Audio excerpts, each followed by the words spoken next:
యోబు గ్రంథము 1వ అధ్యాయం. ఊజు దేశమునందు యోబు అను ఒక మనుష్యుడుండెను. అతడు యథార్థవర్తనుడును న్యాయవంతుడనై దేవుని యందు భయభక్తులు కలిగి చెడుతనము విసర్జించినవాడు. అతనికి 7 కుమారులును 3 కుమార్తెలును కలిగిరి. అతనికి 7,000 గొర్రెలను 3,000 ఒంటెలను 500 జతల ఎడ్లను 500 ఆడగాడిదలను కలిగి బహుమంది పనివారును అతనికి ఆస్తిగా నుండెను గనుక తూర్పు దిక్కు జనులందరిలో అతడే గొప్పవాడుగా ఉండెను. అతని కుమారులందరూ వంతుల చొప్పున అనుదినము ఒకరికొకరు తమ తమ ఇండ్లలో విందు చేయనై కూడినప్పుడు తమ 3 అక్కా చెల్లెండ్రు తమతో కలిసి అన్నపానములు పుచ్చుకొనవలెనని వారిని పిలిపించుచు వచ్చిరి. వారి వారి విందు దినములు పూర్తి కాగా యోబు తన కుమారులు పాపము చేసి తమ హృదయములలో దేవుని దూషించిరేమో అని వారిని పిలవనంపించి వారిని పవిత్రపరిచి అరుణోదయమున లేచి వారిలో ఒక్కొక్కని నిమిత్తమై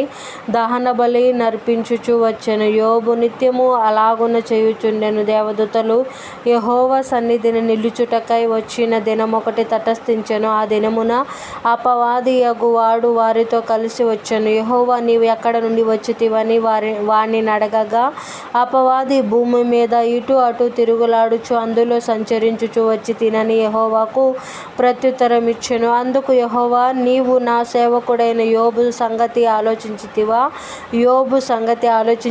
అతడు యథార్థవర్తనుడును న్యాయవంతుడనై దేవుని యందు భయభక్తులు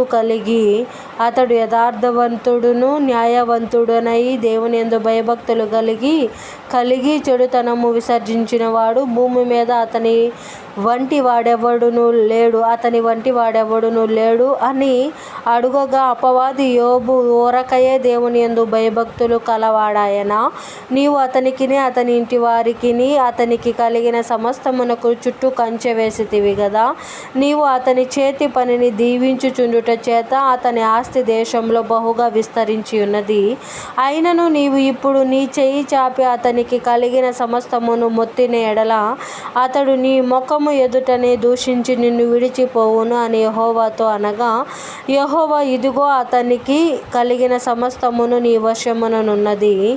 అతనికి మాత్రము ఏ హానియు చేయకూడదని అపవాదికి సెలవీయగా వాడు యెహోవా సన్నిధి నుండి బయలు వెళ్ళెను. ఒక దినమున యోబు కుమారులను కుమార్తెలను తమ అన్న ఇంట భోజనము చేయుచు ద్రాక్షరసము పానము చేయుచుండగా ఒక దూత అతని యొద్దకు వచ్చి ఎద్దులు నాగలి దున్నుచు గాడిదలు వాటి సమీపమున మేయుచుండగా షెబాయీయులు వాటి మీద పడి వాటిని పట్టుకొని పోయి ఖడ్గముతో పనివారిని హతము చేసిరి. జరిగినది నీకు తెలియచేయుటకు నేనొక్కడినే తప్పించుకొని వచ్చి ఉన్నానెను. అతడు ఇంకా మాటలాడుచుండగా మరి ఒకడు వచ్చి దేవుని అగ్ని ఆకాశము నుండి పడి గొర్రెలను పనివారిని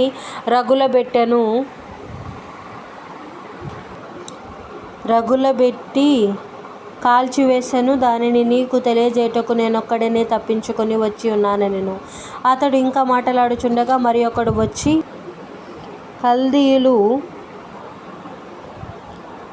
కల్దీయులు 3 సమూహములుగా వచ్చి ఒంటెల మీద పడి వాటిని కొనిపోయి ఖడ్గము చేత పనివారిని చంపిరి. నీకు దానిని తెలియచేయుటకు నేనొక్కడినే తప్పించుకొని వచ్చి ఉన్నానెను.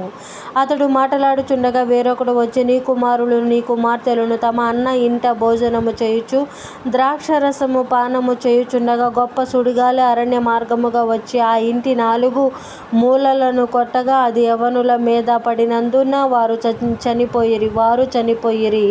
దానిని నీకు తెలియజేయుటకు నేనొక్కడినే తప్పించుకొని వచ్చి ఉన్నానెను. అప్పుడు యోబు లేచి తన పై వస్త్రమును చింపుకొని తల వెంట్రుకలు గొరిగించుకొని నేల మీద సాష్టాంగపడి నమస్కారము చేసి ఇట్లనెను. నేను నా తల్లి గర్భములో నుండి దిగంబరునై వచ్చితిని. దిగంబరునై అక్కడికి తిరిగి వెళ్ళెదను. యెహోవా ఇచ్చెను, యెహోవా తీసుకొనిపోయెను. యెహోవా ఇచ్చెను, యెహోవా తీసుకొనిపోయెను. యెహోవా నామమునకు స్తుతి కలుగును గాక. ఈ సంగతులలో ఏ విషయమందును యోబు ఏ పాపమును చేయలేదు, దేవుడు అన్యాయం చేశానని చెప్పలేదు. దేవుడి పరిశుద్ధ వాక్యం మన కింద భద్రపరిచి దీవించును గాక. ఆమేన్.